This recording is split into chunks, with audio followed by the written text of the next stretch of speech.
അതായത് കേരളത്തിൽ സംഭവിച്ചത് എന്താണെന്ന് നിഷ്പക്ഷമായിട്ട് വിലയിരുത്തിയാൽ പലരും പറയുന്ന ഇപ്പോൾ UDF തരംഗമെന്ന് ഒരു കുന്തവും ഇല്ല.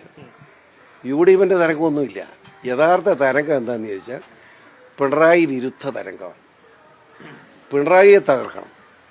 പിണറായി ഭരണത്തിനുള്ള വൈരാഗ്യം, ആ വൈരാഗ്യം തീർക്കാൻ ജനങ്ങൾ നോക്കിയപ്പം BJPക്ക് വോട്ട് ചെയ്തിട്ട് കാര്യമില്ല.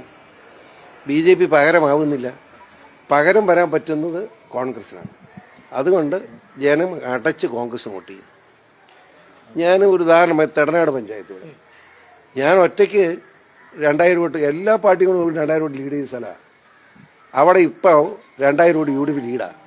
അപ്പം ഞാൻ ഇന്ന് വിളിച്ചു അതിനിടെ അങ്ങനെ പറ്റി. അത് ആശാൻ വോട്ട് ചെയ്താൽ ആശാൻ ജയിച്ചു എന്നല്ലാതെ വേറെ ഗുണമുണ്ടാകില്ല.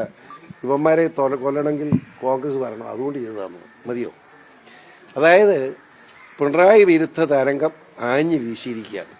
ആ തെരഞ്ഞെടുപ്പ് ഫലം അതുതന്നെയാണ് ചൂണ്ടിക്കാണിക്കുന്നത്. പിന്നെ ഞങ്ങളെ സംബന്ധിച്ചിടത്തോളം, BJPയെ സംബന്ധിച്ചിടത്തോളം, ഞങ്ങൾ അക്കൗണ്ട് തുറക്കുമെന്ന് പറഞ്ഞു.